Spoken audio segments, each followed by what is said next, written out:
रुको यार,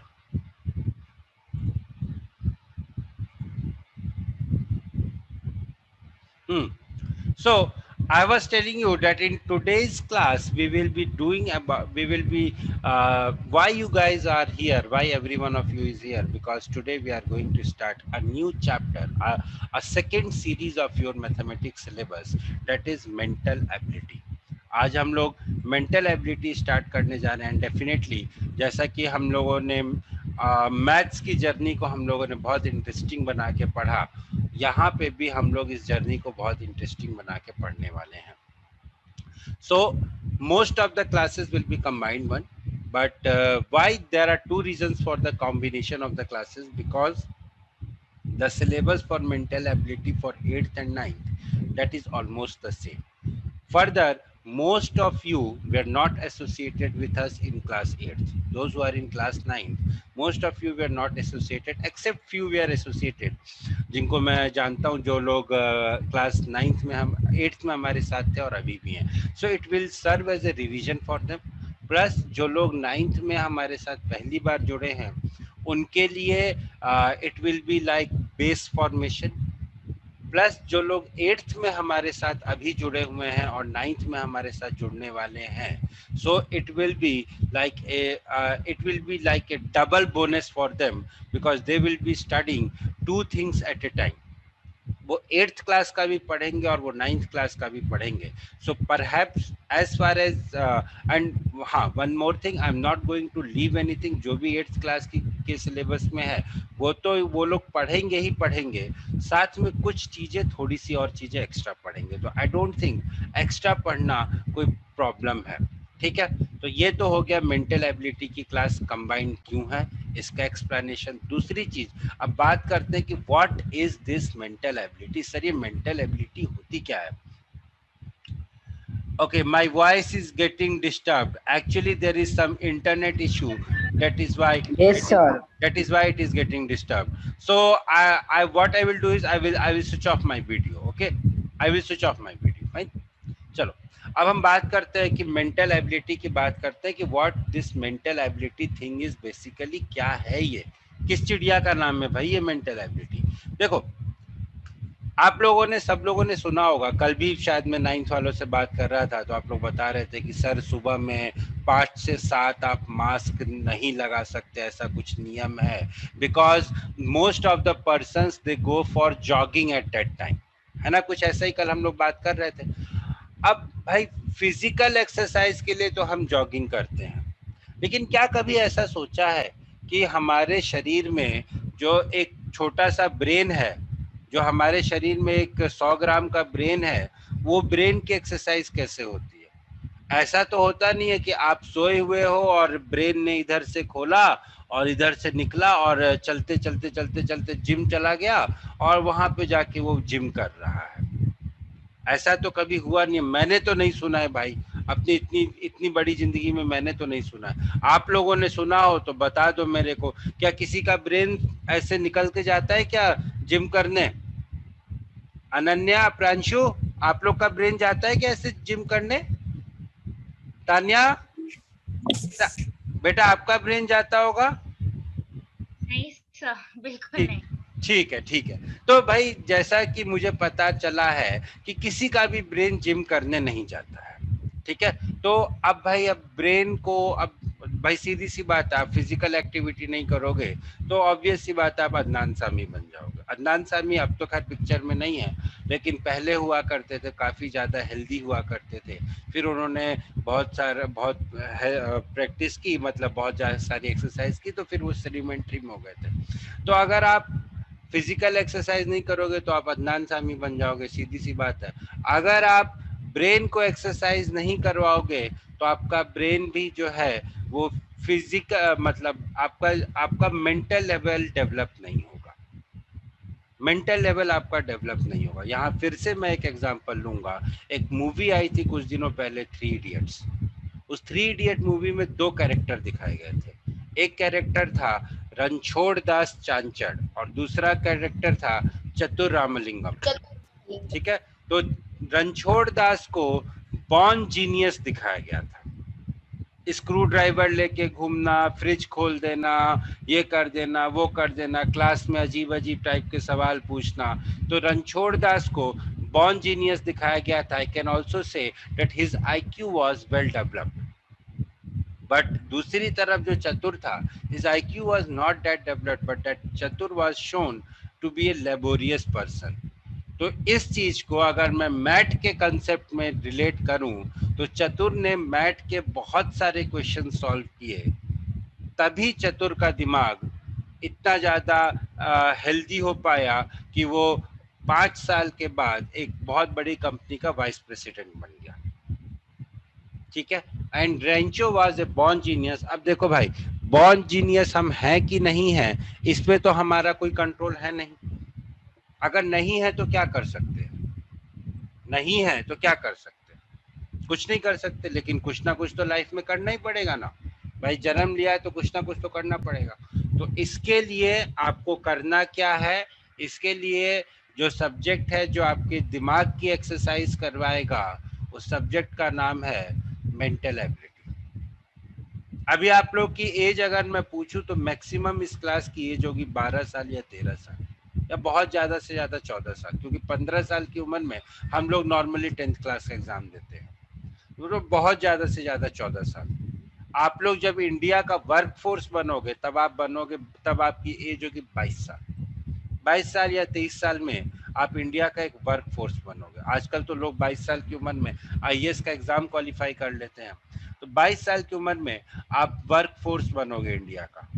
तो जब आप वर्क फोर्स बनोगे, और अगर आप आज से भी मेंटल एबिलिटी को प्रैक्टिस करना शुरू करते हो, ज्यादा नहीं, डेली 10 सवाल बस, डेली 10 चीजें बस, ज्यादा नहीं, तो बेटा आज से कुछ सालों के बाद आपका मेंटल लेवल इतना अच्छा डेवलप हो जाएगा। Very good Zeel, happy birthday to you. तो आपका मेंटल लेवल इतना इतना thank you sir. So mental level इतना ज्यादा डेवलप हो जाएगा कि you will find that you are like चतुर, यू आर लाइक चतुर। तो इसीलिए मैं बोल रहा हूँ कि मेंटल लेवल को, मेंटल एबिलिटी पढ़ने का कोई लेवल, कोई एज नहीं होती है, मेंटल एबिलिटी का कोई सिलेबस नहीं होता है। कभी सोचा है, कभी सोचा है कि why a person who is spending 2 years, only 2 years at IIM gets package worth crores, or why a person who is spending only 4 years at IIT Kanpur or at IIT Bombay gets package worth crores? The reason is mental level।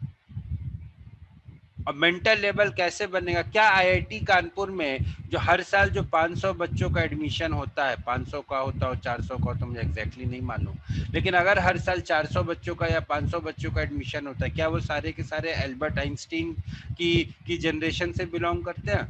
No.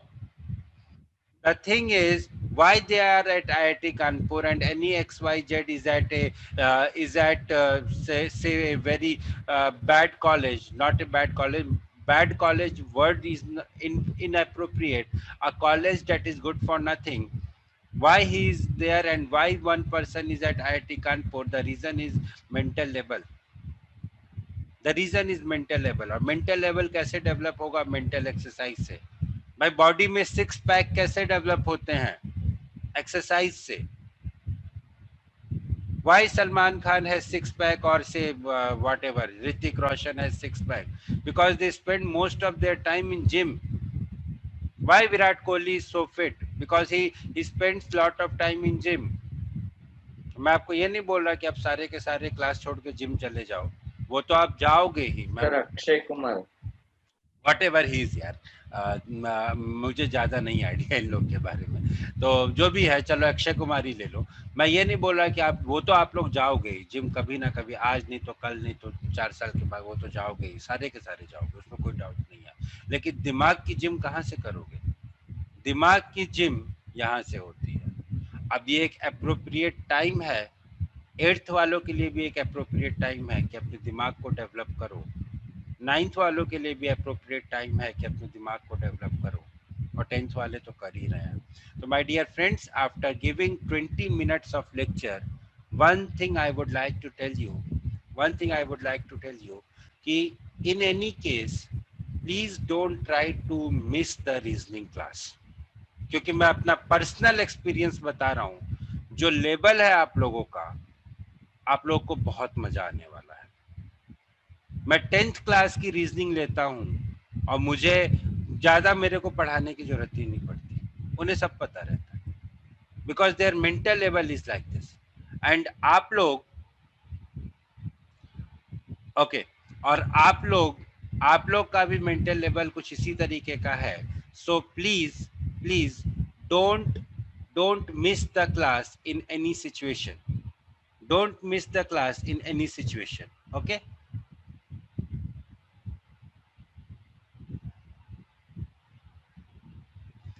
ठीक है।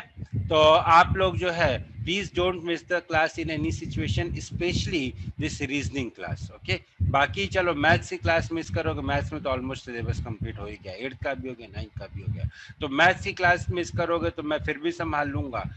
यहाँ reasoning की class मत miss करो, क्योंकि मैं खुद बहुत सारी चीजें सीखता हूँ रीजनिंग की क्लास में, मुझे खुद बहुत मजा आता है। ठीक है, so I will just pause for a minute.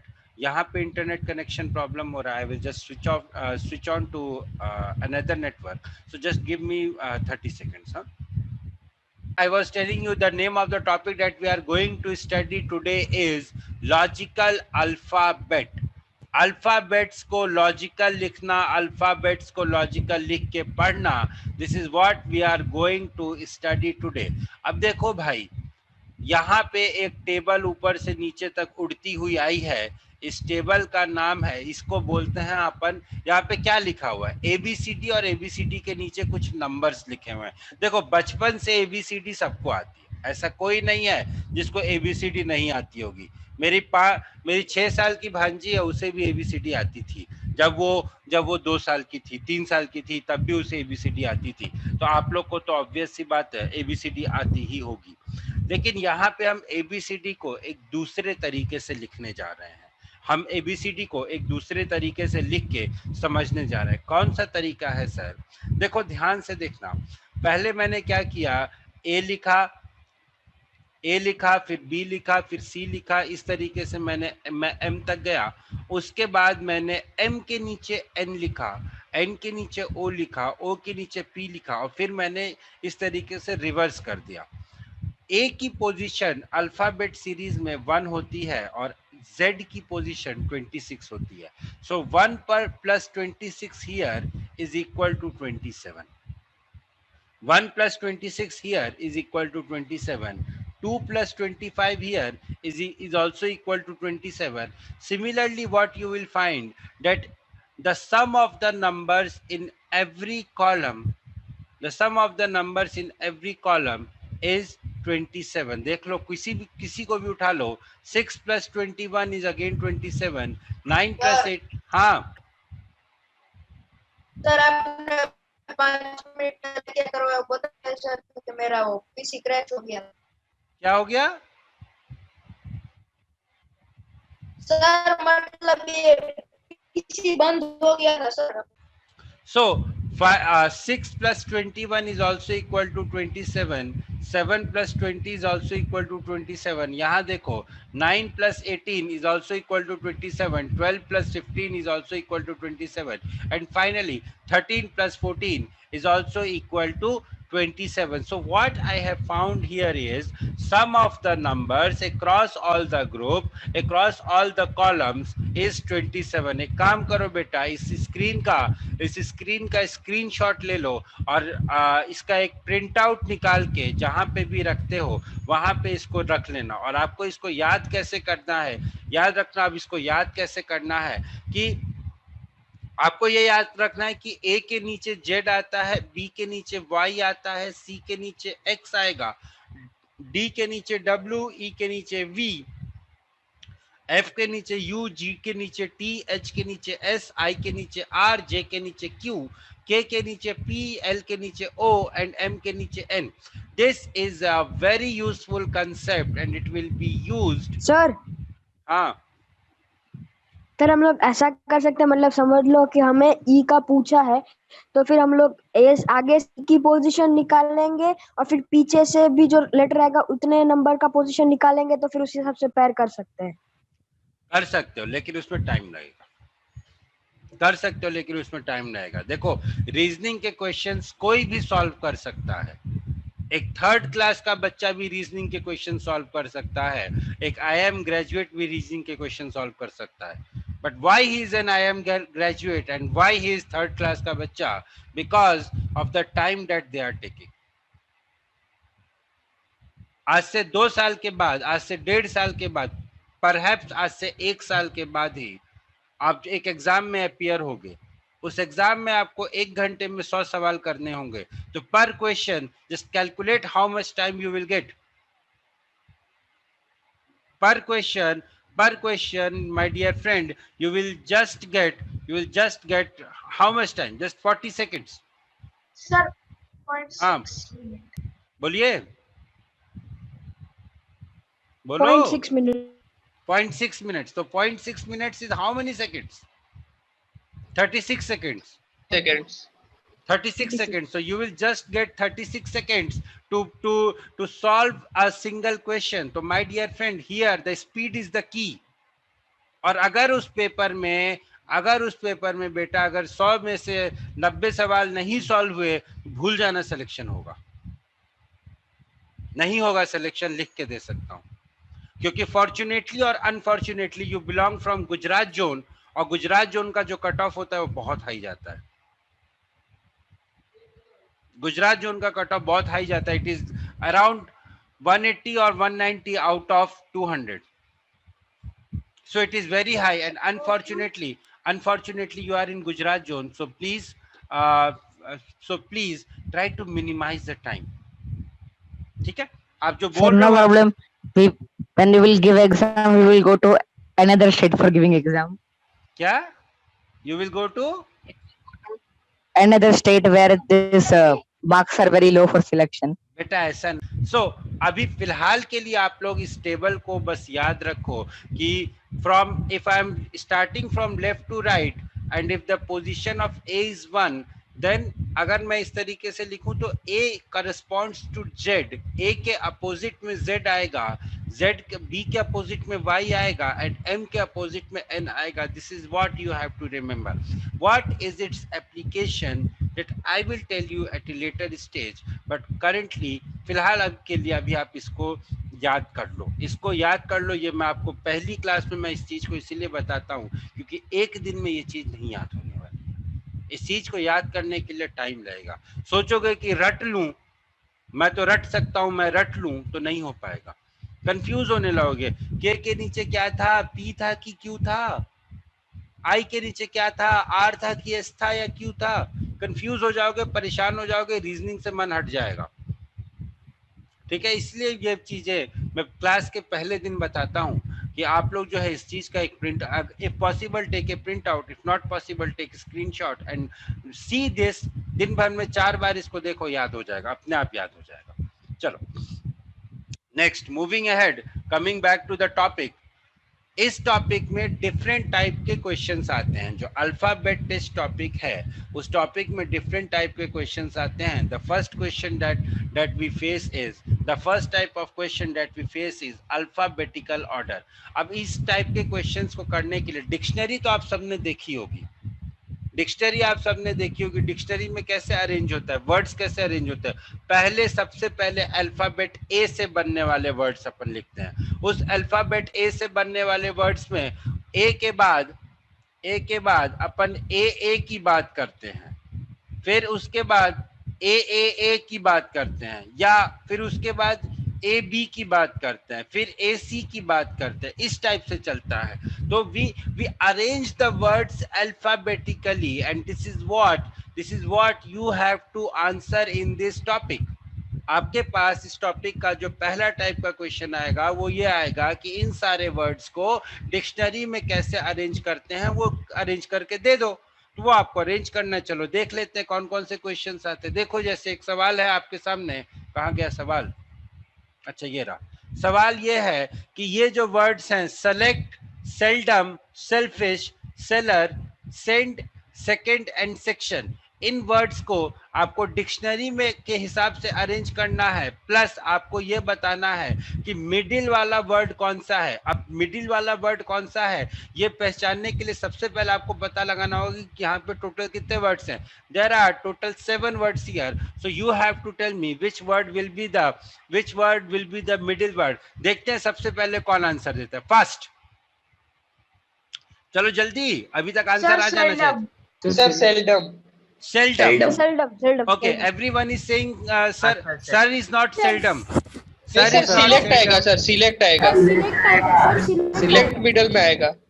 Select middle में आएगा कि सेल्डम मिडिल में आएगा? सर सिलेक्ट आएगा। सर सेल्डम आएगा। चलो देख लेते हैं। चलो देख लेते हैं। See, you have to tell which word will be the fourth word. Which word will be the fourth word? तो ये दोनों तो पहले और दूसरे होंगे, इनको छोड़ दो। अब हमें पता लगाना है कि चौथा कौन सा होगा। देखो चौथा यहाँ पे जो मुझे लगता है कि this seldom will be the third one. पहले हाँ, दूसरे सर, तो सेकंड और सेक्शन हो गए। नहीं सर, सेंड आएगा ना, सेंड उसके पहले। एल पहले आता है कि एन पहले आता है बेटा, बताओ तो। एल आता है सर पहले। रेल आता है पहले। एल आता है ना, तो बेटा सेंड कैसे आ जाएगा पहले? सर ई पहले। तो ई तो है यहाँ पे, एस ई तो कॉमन ही है। एल और एन में देखना है ना, समझ में आया कि नहीं आया?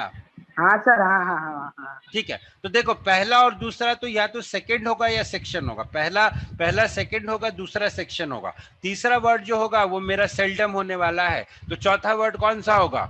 सेलेक्ट। Sir select. बस Select. इसके आगे बढ़ना नहीं है। पांचवा, छठा, सातवां कौन सा होगा? I don't care, I don't give it A dam. मुझे क्या निकालना था? मुझे मिडिल वाला वर्ड निकालना था। मिडिल वाला वर्ड मैंने पता कर लिया कि टोटल 7 वर्ड हैं, तो मुझे चौथा वर्ड निकालना है। चौथा वर्ड मैंने पता लगा लिया, मैं आंसर मार्क करूंगा, मैं आगे बढ़ूंगा बस, और मुझे कुछ नहीं करना है। मैं पूरे को अरेंज नहीं करूंगा। This is how you can save at least 1 or 2 seconds. और बेटा अगर एक बात बताओ, अगर 100 सवाल में 2-2 सेकंड बचा लिए तो टोटल कितने सेकंड बचे? बोलो। 200 सेकंड। 200 सेकंड मतलब कितने मिनट हुए? 3 minute 20 second. 3 minute 20 80 second. 3 minutes 20। 20 second 20 second 3 minute 20 second. So you can be in और आउट 3 मिनट 20 सेकंड में। अब यहाँ देखो, यहाँ कोई ऑप्शन नहीं है, तो यहाँ पे मेरे को अरेंज करना ही पड़ेगा। जल्दी से अरेंज करके बताओ, फिर मैं कुछ इंटरेस्टिंग चीजें बताऊंगा आपको। जल्दी से अरेंज करके बताओ what answers you are getting. फास्टम शीघ्रम।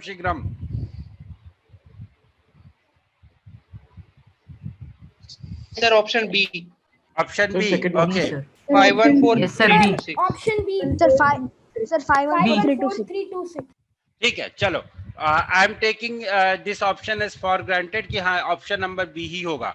देखो हम क्या करेंगे इस क्वेश्चन को करने के लिए, how can I save some of the time here, कि देखो ऑप्शंस को एक बार ध्यान से देखो। ऑप्शंस में क्या आ रहा है कि 5 5 5 5 5, चारों ऑप्शन में जो पहला वर्ड है वो 5 ही आ रहा है, यानी कि मैं 5 के बारे में बात ही नहीं करूंगा। आई am not at all concern about 5। होगा जो भी होगा वो देख लेंगे, ठीक। उसके बाद देखो नेक्स्ट इज 3 1, तो मुझे जो है 3 और 1 के बीच में डिसाइड करना होगा कि कौन सा लेटर पहले आ रहा है। तो 3 और 1 को जब मैंने देखा तो मुझे ये पता चला कि भाई पहले जब मैंने इन विच दे अकर इन द डिक्शनरी, गलत कर रहे हो यार, 3 और हाँ, जब मैंने 3 और 1 को देखा तो मुझे ये पता चला कि भाई पहले 1 आएगा फिर 3 आएगा, पहले 1 आएगा फिर 3 आएगा।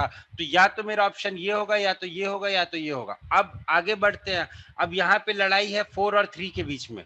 तो 4 और 3 में देख लो भाई कौन सा पहले आता है। तो 4 और 3 में 4 वाला पहले आएगा, तो 4 वाला पहले आ गया, यानी कि ये वाला ऑप्शन मेरा कट हो गया। अब मेरी लड़ाई है ऑप्शन नंबर डी और ऑप्शन नंबर बी में। अब 3 और 2 में डिसाइड कर लो, 3 और 2 में कौन सा पहले आ रहा है।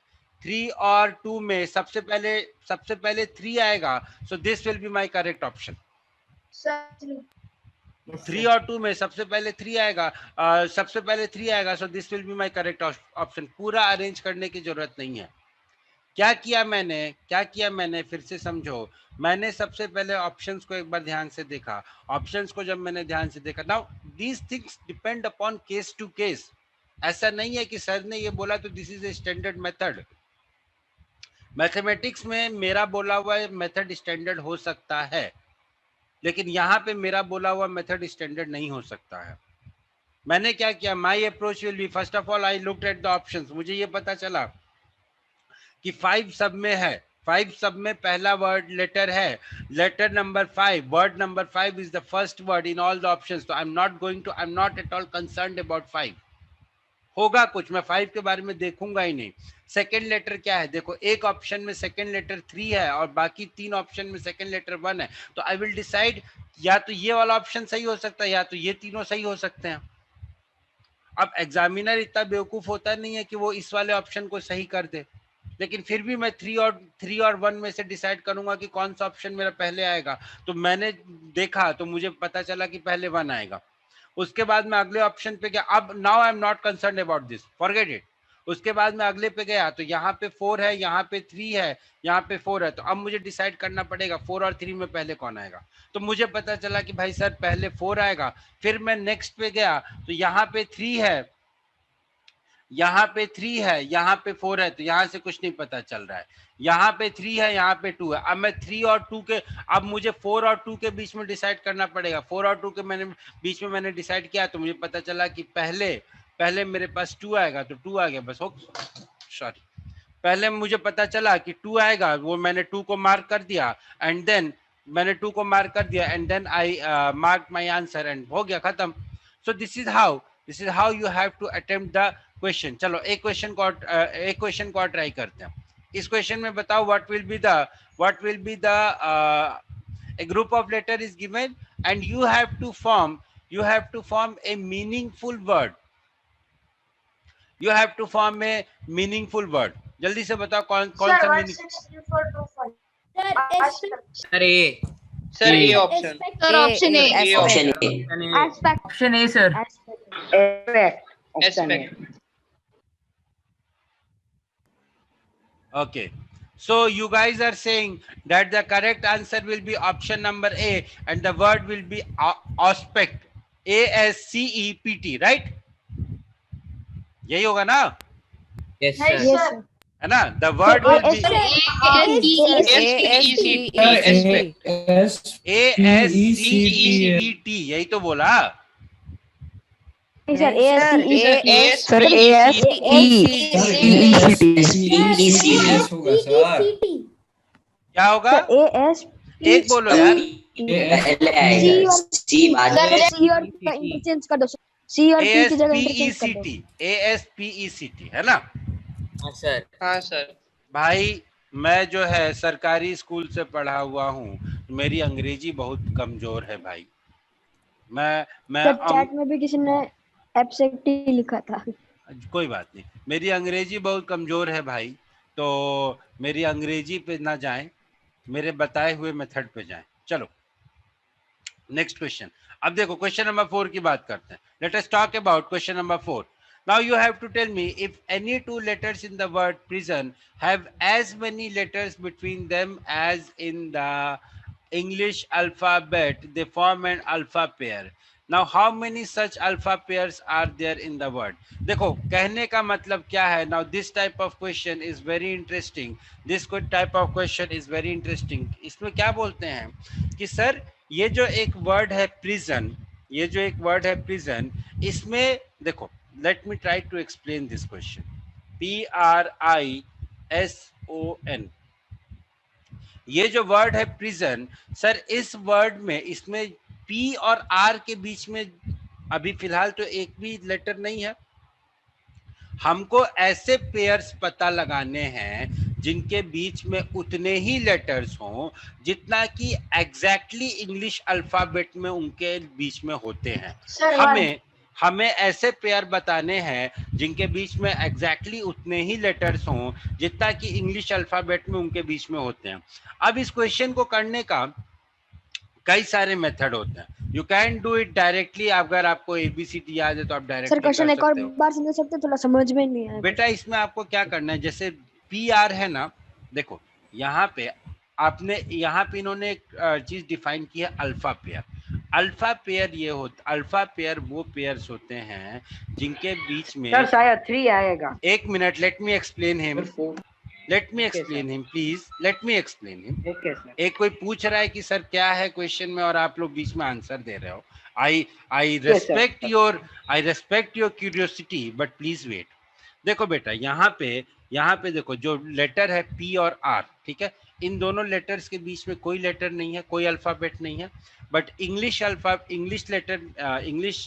वर्णमाला में, इंग्लिश अल्फाबेट सीरीज में पी और आर के बीच में क्या होता है, क्यू आता है। So by definition this will not be a alpha pair.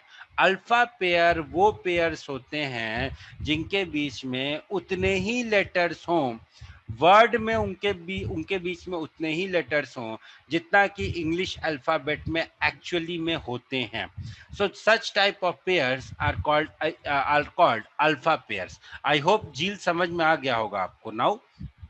हाँ सर, समझ में आ ठीक गया। है, ठीक है। अब हम बात करते हैं कि इस टाइप के क्वेश्चंस को अपन करते कैसे। I am not going to accept your answer, so please keep quiet for a moment. अब बात करते हैं कि इन दोनों इस टाइप के क्वेश्चंस को अपन करते कैसे हैं। अब PRISON, अब सबसे पहले हम इनकी नंबरिंग कर देंगे। P is which letter, P जो है उसका नंबर क्या होगा इंग्लिश अल्फाबेट के हिसाब से? सर 16। 16। R का क्या 16, नंबर हाँ होगा? सर, 16। R का क्या नंबर 18 होगा? 18। 18 I का? 1 सर I का? 9 9 S का? सर 19। 19 19। ओके। O का? 15 15 15। N का? 14। 14। अब आप क्या करोगे, देखो ये आपने नंबर्स लिख दिया। अब आप क्या करोगे, यहाँ पे पहले आप लेफ्ट से राइट काउंटिंग करोगे, फिर राइट से लेफ्ट काउंटिंग करोगे। Now this is a little bit long question, थोड़ा सा इसमें टाइम लगता है। लेफ्ट से राइट जब आप काउंटिंग करोगे तो 16 के बाद पहला नंबर आना चाहिए था 17, लेकिन 17 नहीं है। 17 के बाद आना चाहिए था 18 नहीं है। और उसके बाद के जो दोनों डिजिट्स हैं वो ऑलरेडी 16 से कम है, तो P से तो अपन हमारा काम चलेगा नहीं। 18 के पास आए, R के पास आए, तो R के बाद 18 के बाद अगला नंबर होना चाहिए था 19, but here I am having 9। उसके बाद होना चाहिए था 20 भी नहीं है। उसके बाद 21 होना चाहिए। ये सारी चीजें तो है नहीं, से भूल जाओ। अब आप आते हो 9 के पास, I के बाद अगला नंबर, I की पोजीशन 9 है। तो in order to satisfy this, अगर यहाँ पे J होता तो ये एक पेयर बन जाता मेरा, या यहाँ पे अगर K होता तो ये एक पेयर बन जाता, लेकिन ऐसा तो हो नहीं रहा है। देखो 9 के बाद अगला होना चाहिए था 10 के बाद अगला होना चाहिए था 11 के बाद अगला होना चाहिए था 12, ऐसा कुछ है नहीं। 19 के बाद अगला होना चाहिए था 20 के बाद अगला होना चाहिए था 21, ये भी नहीं है। ठीक है। अब 15 के बाद अगला होना चाहिए था 14, तो वो भी चीज यहाँ पे वैलिड नहीं हो रही है।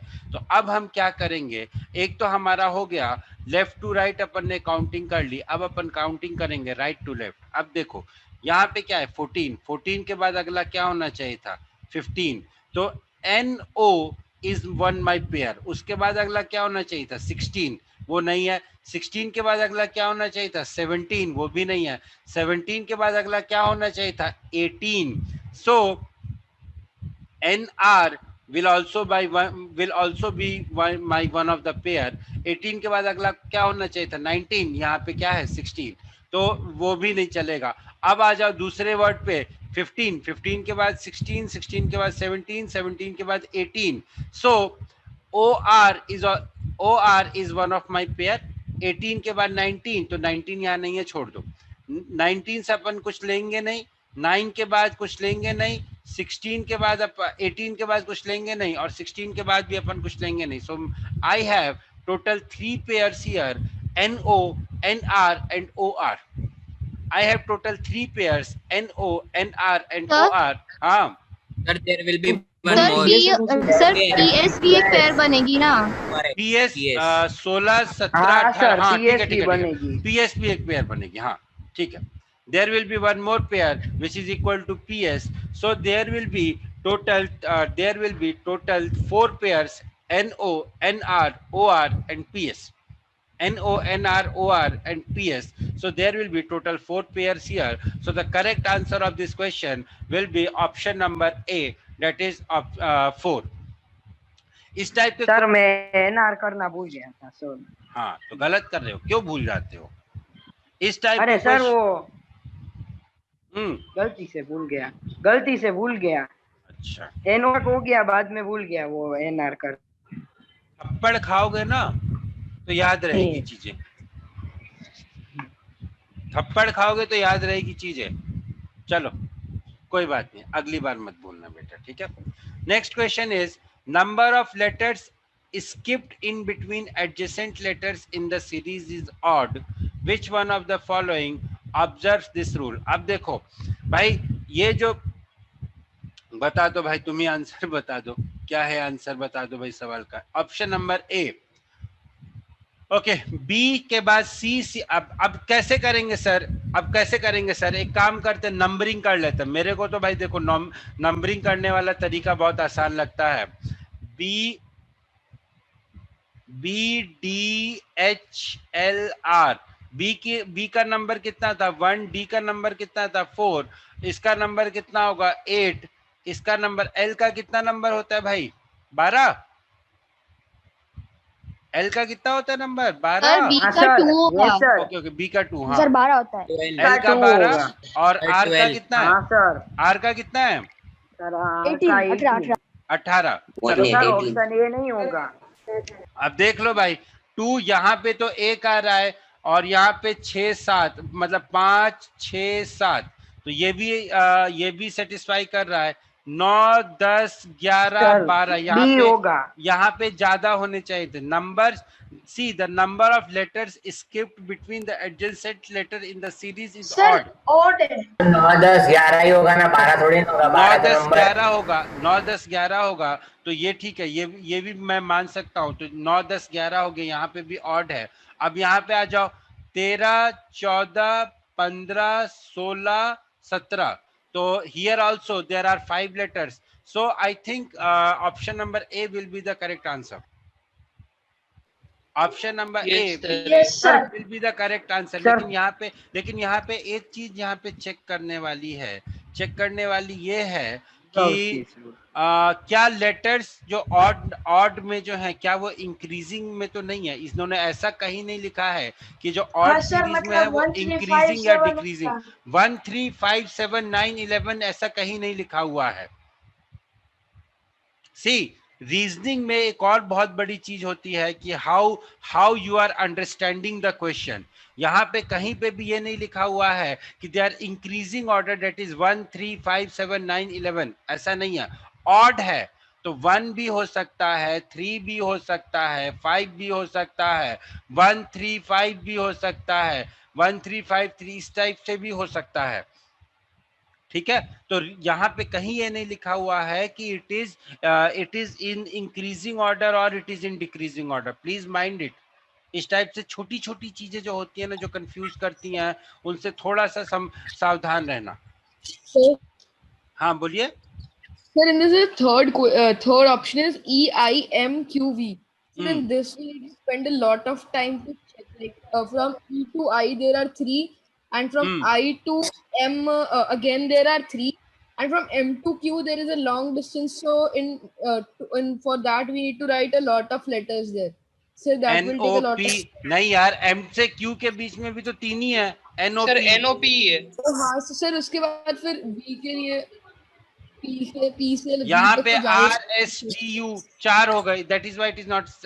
That is why this is not satisfying. See, somebody has asked me to explain this question again. बेटा देखो, the question is saying कि ये जो लेटर है, ये जो 4 ऑप्शंस आपके पास दिए हुए हैं, इन सभी ऑप्शंस में जो कंसेक्यूटिव लेटर्स हैं, उनके बीच में odd number of letters they have skipped. For example, अगर मैं B से D तक आऊं तो बीच में एक लेटर आता है C and it is only 1। अगर मैं D से H के बीच में आता हूं तो there are 2 3 letters E F G, so they have skipped 3 letters. अगर मैं H से L के बीच में जाता हूं तो I, J, K. So again they have skipped 3 letters. So what they are saying that they have skipped 3 letters. They have skipped odd letters in each of the 4 letters, in each of the 4 words. You have to tell me which one among the following option satisfies that criteria. ये आपको इस question में explain करना था, ये आपको इस question में आइडेंटिफाई करना था. अब आपके फ्रेंड ने बोला कि सर ये वाला ऑप्शन भी तो हो सकता है. तो इसमें जब हमने चेक किया तो यहाँ पे 3 लेटर्स थे, यहाँ पे भी 3 लेटर्स थे, यहाँ पे भी 3 लेटर्स थे, बट यहाँ पे तो सर 4 लेटर्स थे ना, इसीलिए ये वाला ऑप्शन नहीं होगा. ठीक है. So this is how we have to solve this type of questions. चलो नेक्स्ट क्वेश्चन की बात करते हैं. If you count 21 letters of the English alphabet from the end and 20 letters from the beginning, which letter will appear exactly in the middle of the sequence thus formed? Now this is a very interesting question. Please solve it and tell me the answer. Sir आपकी आवाज cut रही है sir. बाकियों के लिए भी cut रही है क्या? Sir M. सर पहले कट रही सर एम होगा, एम होगा. A option. कोई बोल रहा है एन होगा, कोई बोल रहा है एम होगा. कैसे भाई बताओ जरा. Sir option A M. Sir जो 24 लेटर होगा बैक से एक मिनट एम होगा सर. एम होगा. तो भी टाइम है ना, 4-5 से क्या आपकी. अरे तो 10 मिनट रुको ना, 4:30 तक रुको, 4:15 तक. कितने 5 बजे तक पढ़ना.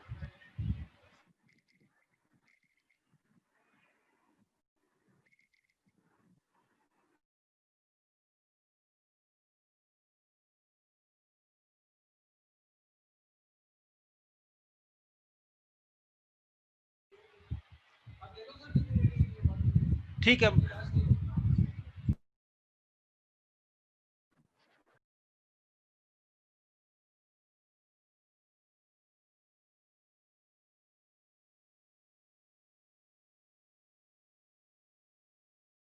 हाँ भाई एक मिनट, एक इम्पोर्टेंट अनाउंसमेंट है. हाँ भाई तो एम है. हाँ बोलो. एम सर एम होगा. एम होगा. कैसे होगा सर एम. Yes sir. कैसे होगा सर 21 जब 21 एंड से कर रहे तो एफ वाला है सर. और देखो 20 करेंगे तो टी मैं आएगा. वही आपको बताने वाला था. जो हम लोगों ने पहली स्लाइड देखी थी, देखो जो हम लोगों ने पहली स्लाइड देखी थी वहां पे हम लोगों ने क्या देखा था. जल्दी से let me come back to the first slide. हम लोगों ने जब पहली स्लाइड देखी थी तो हम लोगों ने क्या देखा था कि सर हम लोगों ने ये देखा था कि 21 + 6 हियर इज इक्वल टू 27. अब ये बोल रहे हैं कि एंड से जो 21st लेटर होगा, एंड से जो 21st अल्फाबेट होगा, माय डियर फ्रेंड, एंड से मतलब कि यहाँ से जेड से जो 21st अल्फाबेट होगा वो फ्रंट से 6th अल्फाबेट होगा. This is what I wanted to tell you. Back से यहां से जो 21st अल्फाबेट होगा ना वो फ्रंट से 6th वाला अल्फाबेट होगा.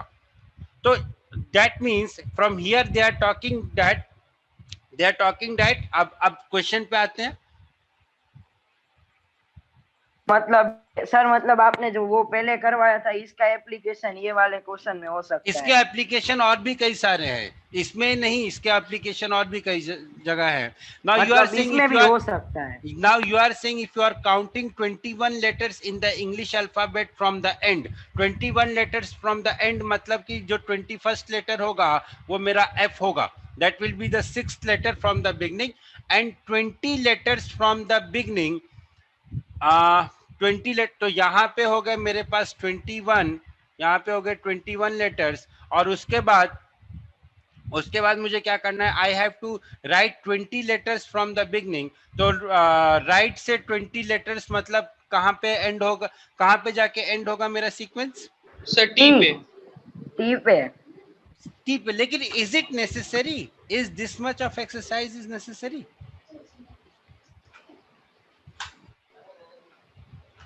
क्या इतना सर ऐसा कर सकते हैं 6 और 20 के बीच का जो वो अल्फाबेट होगा वही होगा इनका.